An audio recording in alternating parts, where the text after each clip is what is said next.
Hi, this is Anna Imagination with the Healing Garden, and thank you for joining me on Shifting Perspectives. So, I just saw this reel, and it was a story within the reel. It was such an interesting perspective on business, on creation, that, well, it shifted my perspective. And I love it. I love it when someone can show me something to see differently. I love it. So, yeah, it really is a wonderful life goal to find somebody who can show you something different.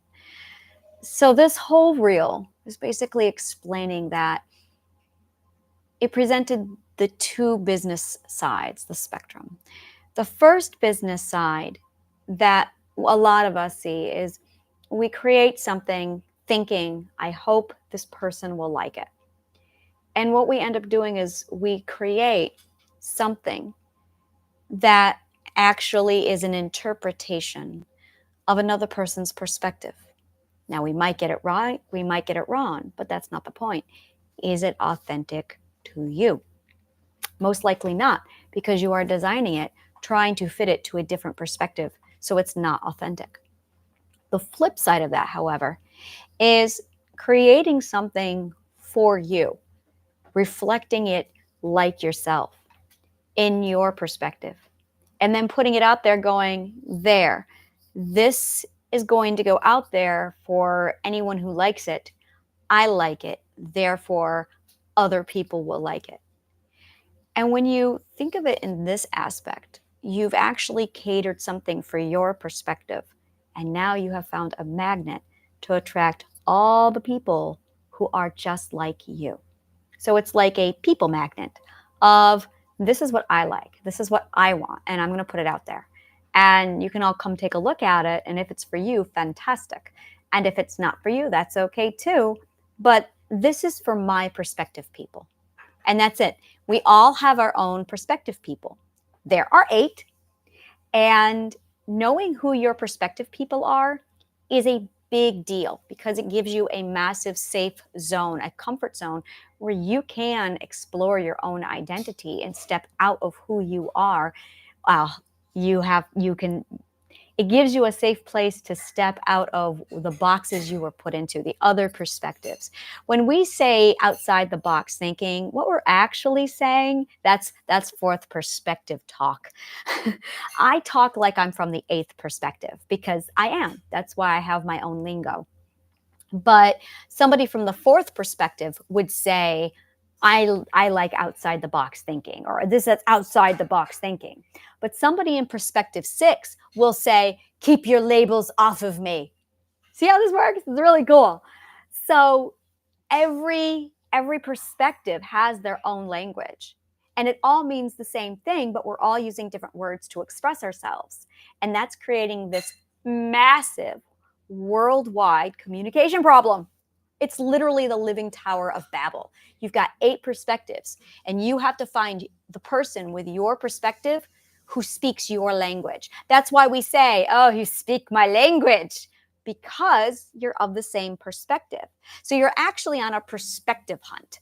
I'm an eight. Any eights out there? Please, please. I'm looking for eights. Now, the thing with eights is eights can see all the perspectives without actually learning about them.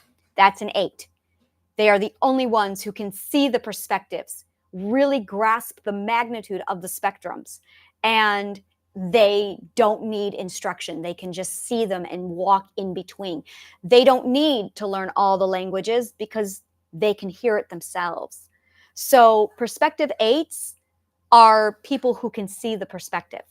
And I'm looking for my people. If you can see all the perspectives and if you know the language, if you can see the Bible like I see the Bible, we need to talk because damn, that thing is amazing now. So I like absolutely. This is what we're doing is we're basically looking for our perspective people.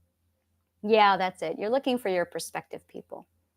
And it's fascinating to me because now, like, I'll talk to somebody, and within a few minutes, I go, "Oh, you're a six. Like, I know how to talk to you."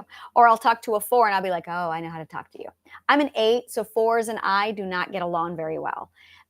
If you're a four, you would get along with threes.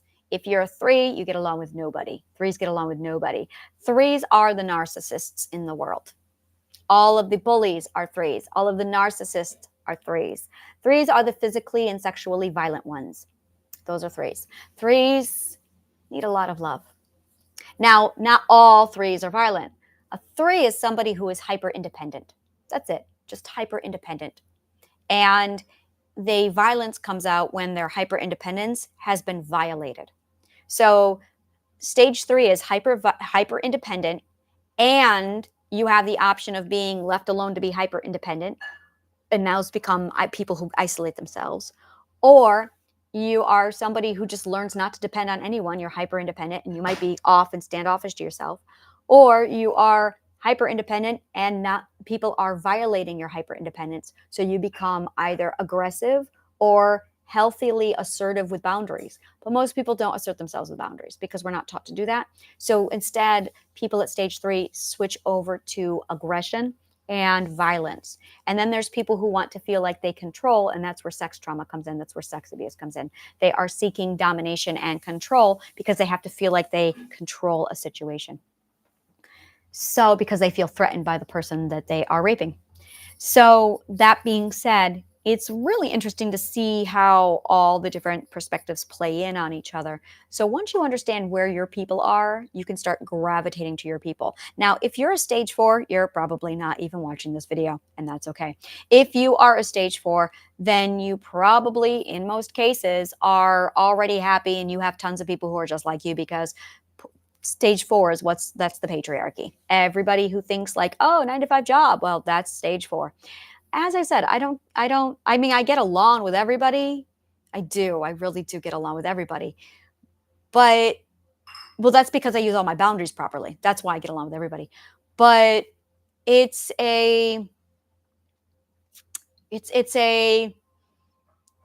costs more energy to be around those people, because I have to use a lot of boundaries around those people. So I just, to preserve my energy, I keep my distance. Stage 5 people are entrepreneurs. I love stage 5 people, but that's a transition stage. So you're going to get people in stage 5 who are really, really hands-on, and then you're going to get people who are hands-on as in they adore stage 5. They have no intention of growing because they're happy where they are, which some people are. So you have to prioritize growth to grow. And these people are very much inward in themselves. They love their hands-on lifestyle, and they're entrepreneurs. They're in charge of their own lives, and they pretty much have no care in the world because they have learned that autonomy and authority are side-by-side equals. So they're good. No one tells them what to do. They're their own boss. But then you get into the 6s, and that's where ethics come into place. This is where, oh, well, we need ethics as well as autonomy and authority. But the 6s think that ethics are more important than autonomy. So the autonomy suffers. Once they figure that out, then they get to level 7. Stage 7 is another transitional age because you are going from being in the patriarchy to stepping away and out of the patriarchy. And then you can see the patriarchy like in its box, in its societal box at stage 4, moving and shifting on its own. And you can have a society over there that's a stage 6. You can have a society over there that's stage 5. But this one, the patriarchy, is stage 4. And if you're a stage 6, you're not going to get along with that. You're really going to struggle with stage 4. And that's where stage 4s are like, you got to think outside of the box. And that's because they're trying to say, you got to think with a different perspective. And then you get to those 6s and they're all going, get your labels off of me. I don't want your labels. And that's very much, don't put me in your perspective. Do not put any of your perspective on me. That's what they're trying to say. Isn't this amazing? Isn't it amazing? And yeah. And 8s can see all the different perspectives and can see how people are all trying to communicate the different perspectives, but they don't. So I actually have a podcast or a playlist down below, Learn the Lingo, where I teach you all the different languages of how to speak in all the different perspectives so you can better understand a different perspective. It's absolutely extraordinary. So, yeah. Thank you so much. And if you want more of this shit, subscribe to my YouTube channel. If you want more of this shit, then subscribe to my newsletter. And if you cannot get more shit like this, like if you cannot get enough of it, then go ahead and take a look at my master classes, take a look at my workshops, and I have Anna's Elite. Anna's Elite is my list of live events where I do my BDSM, my play parties, my confidence building, my getaways, my getaway resorts, and I also have my healing circle workshops. Those are all my live events. So if you want to join my live event list in New York City, or just information on when I'm live somewhere, go ahead and grab that link below. Thank you so much, and may the kindest of words always find you.